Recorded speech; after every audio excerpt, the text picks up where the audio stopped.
Brian from Earth to Hearth, and today I want to talk about a easy way to get more out of your chicken eggs. For many of us that have chicken on our property, it's a we obviously eat fresh eggs, but if you're on smaller acreage, we like cheese, and one of the nice things you can do is you can cure egg yolks. This way, by the time they're done, they will kind of be a really good substitute for, like I like to use them as a substitute for like Parmesan cheese. Okay, so got some eggs here. We can do 4. Got a little dish that I'm going to be using to hold them all in. We have salt and we have sugar. That's it. It's very, very simple as a recipe goes. Now the amount, now forgive me because I'm having a recipe that's a bit larger. So, and I find I would start small. So before you go making a ton, making a full dozen of egg yolks here, I'd start with something around 4 to 6. So you're going to want to have enough salt and sugar here to cure it. And this is also means you don't have to use a very large dish as well. It's going to take up a lot of space in your kitchen and in your fridge. So what we have here is half a cup of salt, and it's a half a cup and 6 tablespoons because it is 3/4 of a cup, which is 12 tablespoons. So having that down from the original recipe. And sort of the same thing here with a half cup and 2 tablespoons. So slightly more ratio of salt to sugar, and we're just going to mix those together.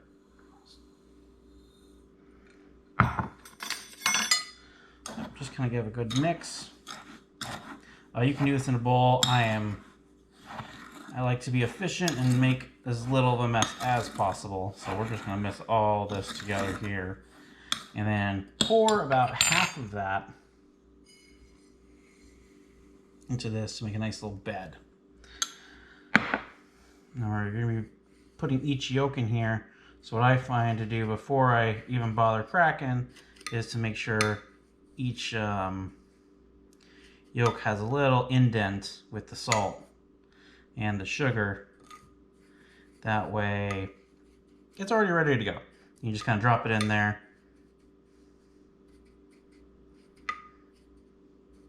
And there we are. All right, we'll take these eggs out, and we are going to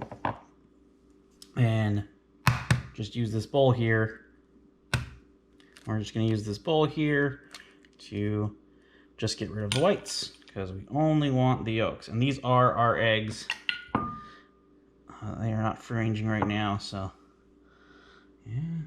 If there's a little bit of white, that's fine. As you can see, that's just going to sit in there. And then at the end, we'll put more on top, but here, just repeat this simple step here.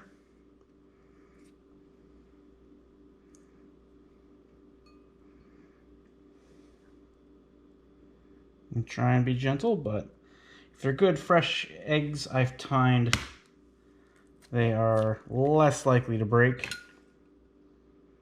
And you can obviously save the whites and use them to make like a meringue. I've got a little bit of fake shell in there. We don't want that, don't we? All right.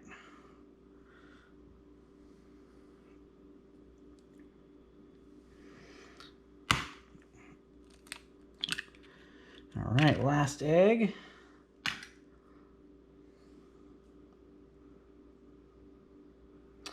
And if you haven't done it before, it does take some practice, but don't be too worried. Just be a little gentle when you're doing it. There we are. There's 4 beautiful yolks. I'm going to wash my hands real quick.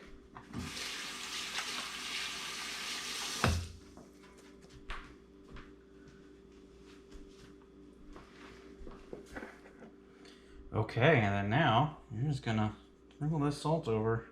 Don't pour it directly onto the yolks first. Again, you don't want to break them. Just dumping a ton, it's not likely, but that way it will sort of fall onto the yolks.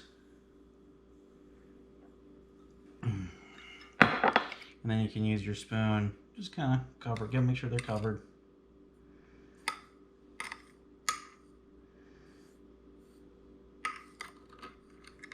And just get them covered here.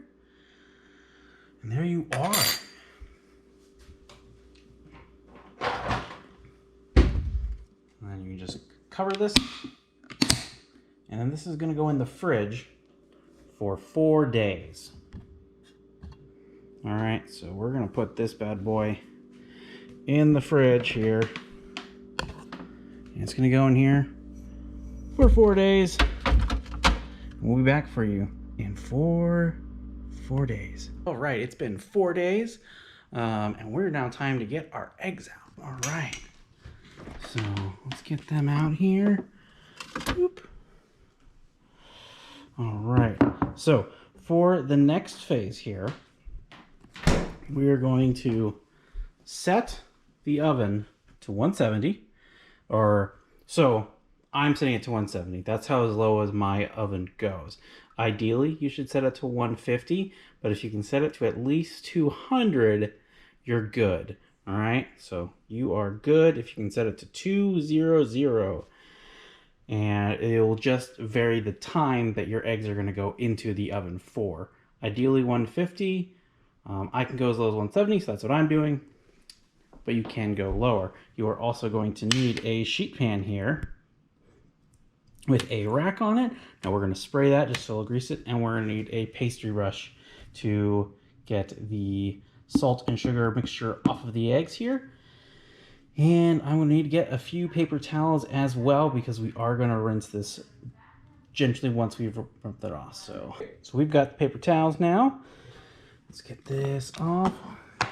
And before we do that, I am going to do a light spray, really just to keep it from getting too greasy. And at this point now, we're going to get through here and see, and oh, look at that. We got that little egg yolk. You can still see it's a little bit wet. But this is where I'm going to use the pastry brush, to get as much of this off. And then we're going to rinse it. So we're going to do this for each egg here.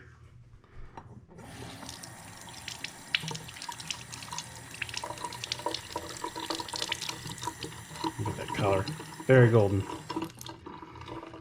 And then we're going to dry them. So yeah, again, it's a simple process here. You know, and I know some people might be wondering, like, oh, can I reuse the salt and sugar? And I wouldn't recommend it, but I don't honestly know.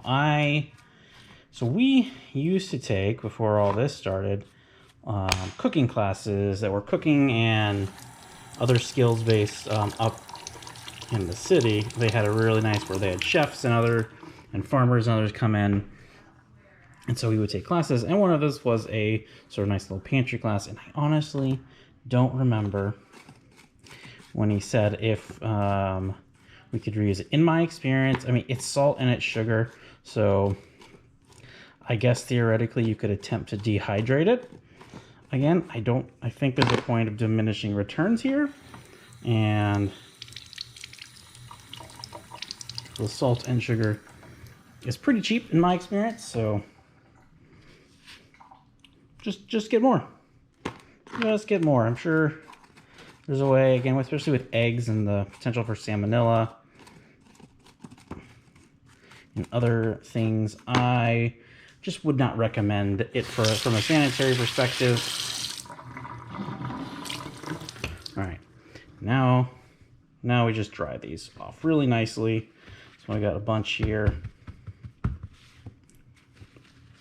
I think this is a great way, especially if you're on a small amount of land, or not even a small amount of land, you're just on a standard, you know, suburban lot with a 1/4 acre or less, but you got some chickens.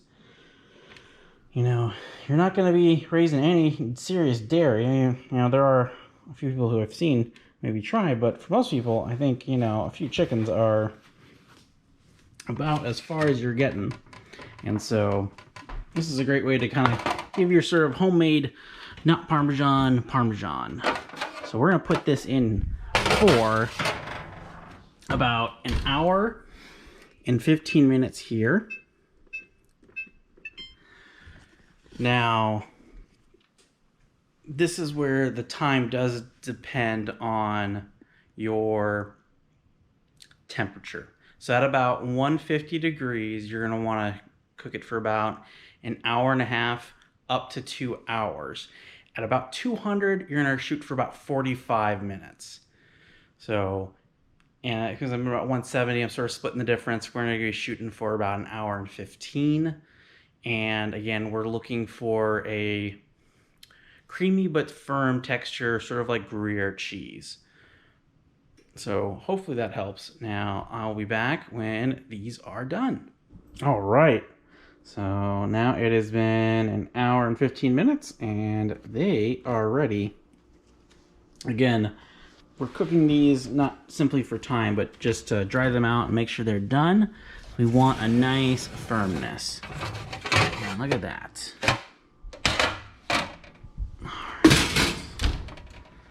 So, oh yeah, that's perfect.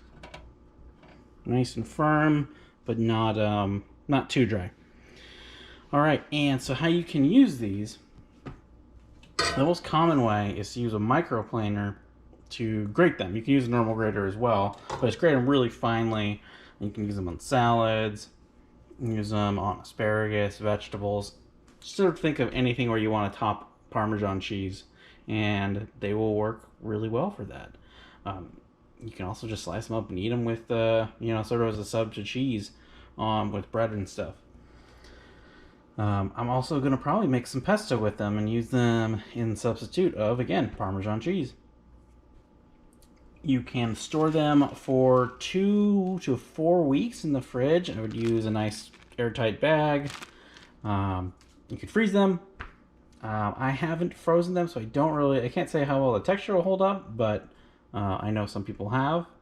But they keep for about a month, and that's pretty conservative. Again, if they're kept proper temperature and sealed, they might keep longer, but I can't say for certain, but I know 2 to 4 weeks is for sure safe.